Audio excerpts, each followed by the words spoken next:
Соңғы жылдары әлемде ерекше қарқынмен дамып келе жатқан бағыттардың бірі гастрономиялық туризм. Бүгінде саяхатшылар жаңа жерді көрумен ғана шектелмейді. Олар барған елдің дәмін татып, сол халықтың мәдениетін сезінуге ұмтылады. Өйткені тағам тек ас емес, ол тарихтың, дәстүрдің және дүниетанымның көрінісі. Әр ұлттың дастарханы сол елдің бейнесі. Тағамның иісі, дәмі, әзірлеу тәсілі мен дастархандағы әдебі халықтың мінезін, өмір сүру салтын айқындайды. Сондықтан гастрономиялық туризм саяхат пен мәдениеттің, дәстүр мен қазіргі заманның тоғысқан тұсы. Осы тұрғыдан қарағанда Шымкенттің гастрономиялық әлеуеті ерекше. Шаһарда табиғи өнімге, таза асқа және дәстүрлі тағам мәдениетіне деген құрмет әлі күнге дейін сақталған. Қазақылық пен өзгерісті ұштастырған ұлттық фестивальдер мен тағам көрмелері қаланың мәдени брендіне айналуда. Солардың ішіндегі ең көрнектілерінің бірі «Дән мен дәм» фестивалі. Бұл шара ұлттық тағам мәдениетін, дәстүрлі еңбек түрлерін және табиғи өнімнің қадірін ұлықтай отырып, еліміздегі гастрономиялық туризмнің дамуына тың серпін беріп отыр. Бұл фестивальдің негізгі мақсаты біздегі осы ұлттық құндылықтарымыз, ұлттық тағамдарымыздың кеңінен насихаттау. Ол кейінгі кезде жасырын емес, жастарымыздың шетелдік өнімдеріне, фастфуд өнімдеріне көптеп бой алдырып бара жатқаны. Осының алдын алу, ұлттық құндылық тағамдарымызды кеңінен насихаттау мақсатында ұйымдастырылып отыр бұл. Енді көбінесе біздегі ұлттық осындай іс-шараларымыз Наурыз мерекесінде ғана емес, осы біздің күз айында қазан айында қамбамыз дәмге толып отқан кезде осыны біз кеңінен халыққа көрсетіп, оның ұлттық тағамдардың түрлі көріністерін көрсетіп отырмыз. Ол енді тек көрініс ғана емес, ол жерде мастер-класста ұйымдастырылып отыр. Ол дәмдердің қандай бағытта дайындалып, қалай дайындалып, оның құрамына қандай қосылатынына шейін соға шейін насихатталып отыр. Бидай қуыру, жүгер қуыру, қаттаманнан, тапаннан, көжелеріміз, осы ұлттық өнімдерімізді, ұлттық астарымызды көрсетіп отыр. Бұл енді бұмен шектелмейді. Бұл алдағы уақытта бұл осы іспеттес түрлі бағыттағы жұмыстарымыз әлі де жалғасын табады деп ойлаймын. Дән мен дәм атауының өзінде терең мән бар. Дән ырыстың бастауы, өмірдің символы. Ал дәм татулық пен берекенің, мейірім мен қонақжайлықтың нышаны. Екеуі бірігіп, қазақтың тұрмыс тіршілігіндегі ең басты құндылық бірлік пен берекені бейнелейді. Біздің миссиямыз қандай, біздің мақсатымыз не бұл жерде?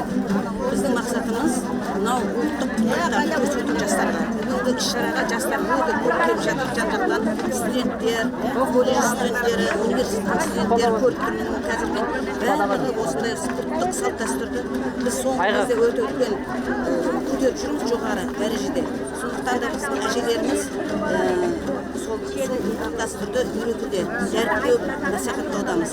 Қалай құрт жасалынады, қалай май тары істелінеді, жүгері дәнінен қандай нәрсе істелінеді, жүгерді мысалы көже істелінеді деген еді. Бидайдан не істелінеді, бидай өнімінен. Өйткені дән мен дәм, сондықтан да дәннен біз қандай дәмдер шығарамыз, дәмді тағамдар шығарамыз. Мұны осыған сәл көбірек көңіл бөліп жатырмыз.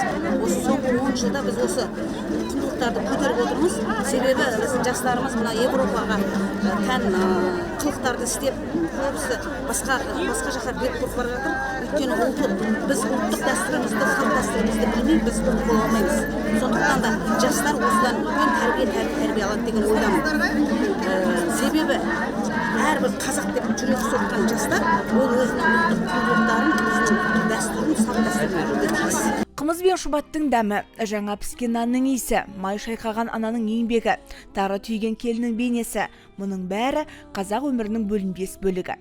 Бүгінде осындай дәстүрлер тек ауыл өмірінде ғана емес, қала мәдениетінде де жаңаша сипат алып келеді. Соның бір көрінісі Шымқала этноауылында өткен күзгі дақылдардың фестивалі.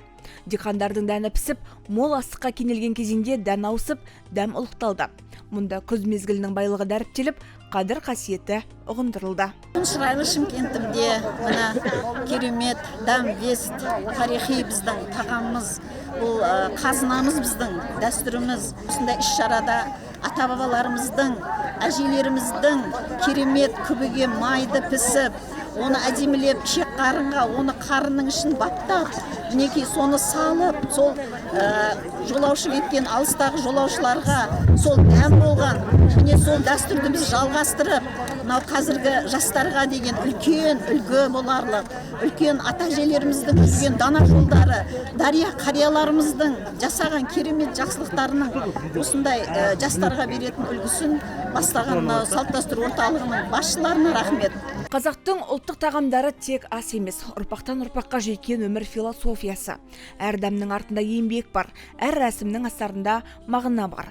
Мысалы, наурыз көже пісіру, ұлттық тағам әзірлеу, дән түю, май пісу, ірімшік қайнату немесе қымыз ашыту – бұлар қазақ халқының табиғатпен үндес өмір сүріп, әр ырысты қадірлей білгенін дәлелдейді. Солардың ішінде көбі біле бермейтін көнеден келе жатқан ұлттық тағамымыз тілеу көже. Бұл көженің аты тілеу көже деп аталады. Наурыз кезінде де осыған ұқсас көжелер жасаймыз. Ол наурыз көжесі болған. Қазір бұны тілеу көже деп атаймыз. Тілеу көже 7 түрлі дәннен жасалынады, және су, ағарған қосылады, және де қазы, қарта қосылып, жаңағы жылқының майлы жері, майлы еттері қосылып жасалынатын тағам. Дайындалу әдісі 7 дәнді дақыл болғанда бірінші өзіміздің бидайымыз, жүгеріміз қосылып, ноқаттың неше түрлері қосылады. Маш дегені бар, ноқаттары бар, және лобия дегендері бар. Сол қазіргі дәнектердің түрлерінің бәрі қосылып салынады, және жылқының қазысы салынып, бір күн алдын солардың бәрін жуып салып, су құйып, қайнатып, бүктіріп қоямыз. Ол 4 сағат, 5 сағаттай жаңа жабылып тұру керек. Сол кезде дәнектер әдемі болып, жұмсақ болып жарылады. Жарылған дәнек одан кейін тез піседі. Одан кейін бір 3 сағат, 4 сағат қайнатсақ, осындай көжеміз дайын болып шығады. Жаңа тілеу көже деп аталатын себебі, бұны ішкенде тілегін айтып ішу керек адам. Өзінің ойында жүрген арман тілегін айтып ішсе, сол орындалады деген ұғым бар біздің қазағымызда. Келі түю мен май пісу қарапайым тұрмыс көрінісі емес, еңбекті қадірлеудің, берекені бағалаудың белгісі. Мұндай дәстүрлер арқылы халықты бірлікке, ынтымаққа үндеген. Бұрындары ауыл әйелдері бір үйге жиналып, келі түйіп, дән ақтап әңгімелесетін. Сол сәтте қыз-келіншектер өмір сабағын үйреніп, үлкендердің батасын алатын. Бұл жай ғана жұмыс емес, ұрпақ жалғастығының көрінісі. Қазіргі мезгіліміз күз мезгілі, яғни дәнді дақылдарды жинау науқаны басталған кез, міне соған тұспа-тұс келіп тұрған, мынау жаңағы біздің дәнді дақылдарымызды, әрі салт дәстүрлерімізді насихаттау мақсатында біз мынау дәнді түю, яғни әдіс тәсілін көрсету мақсатында осы жерде келіп тұрмыз. Бұл дәнді дақылдарды сонау қазақ халқы ежелден, яғни біздің әжелеріміз, аталарымыз бұны күнделікті тыныс тіршілігінде, яғни пайдаланып, өмірінде сабақтастығымен ол қазіргі күнге дейін жалғасып келеді. Міне бұл дәнді дақылдарды айтатын болсақ, түрлерін жүгері, бидай, арпа, тары, тағы басқа да осындай дәнді дақылдарды жинап, оны сабағынан, әрбір дәнді сабағынан ажыратып, дәнді жеке-жеке жаңағы тазалайды, нелерінен, қоқымдарынан, оны жуады, одан кейін оны жайып, үлкен матаның үстіне күншуаққа жайып кептіреді. Бұл дәнді дақылдар кепкеннен кейін, бұл дәнді дақылдарды үлкен қазанға салып, астына сексеуіл, болмасам жаңағы оты күшті жаңағы ағаштарды салып, сол қазанға салып қуырады.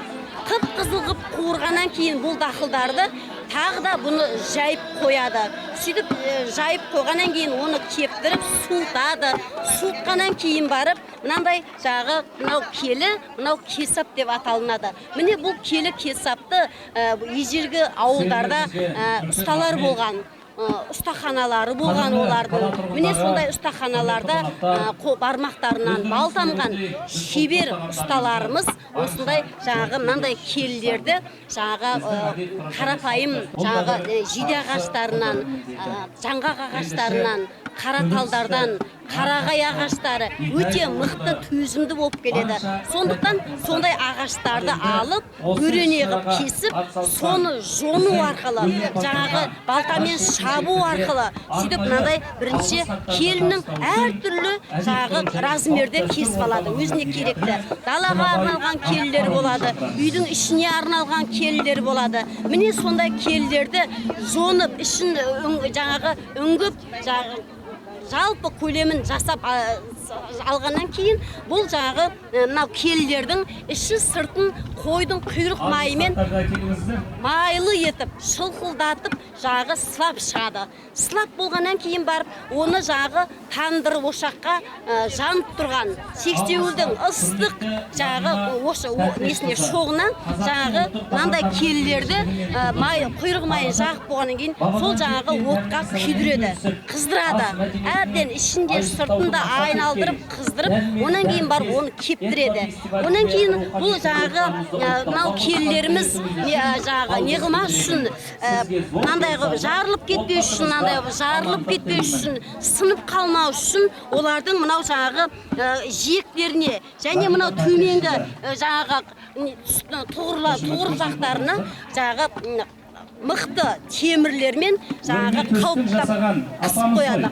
Арнайы қалып жасап қысып қояды. Міне сол ол төзімді болады. Кейбір ұсталарымыз бұл жаңағы келілердің сыртын жаңағы сиырдың 3 жасар сиырдың, болмасам 2 жасар сиырдың өгізше дейміз ғой. Міне өгіз сиырларының жаңағы мойын терісінен қаптап қояды. Өйткені өте 20 жыл, 30 жылға дейін шыдасын, төзімді болсын деген соғандай ұғымда жаңағы жасап отырған екен. Енді мынау дәнді дақылдарды жинады, міне бұны жаңағы кептірді, оны үлкен қазанға салып қуырды. Қуырғаннан кейін барып мына неге келіге салып, оны жақсылап түйеді. Міне бұл түйгеннен кейінгі міне осылай түйіп отырады.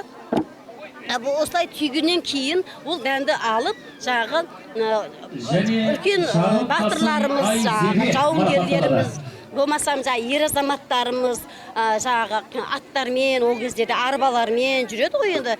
Сол кезде ұзақ жолдарға, сапарларға шыққан кезде осы дәнді дақылдарды жағы дорбаға салып береді. Өйткені ұзақ сапарларда олар жағы қарын ашқан кезде бір уысын алып жағы жеген кезде тойымды болады. Бұл өте тойымды болады.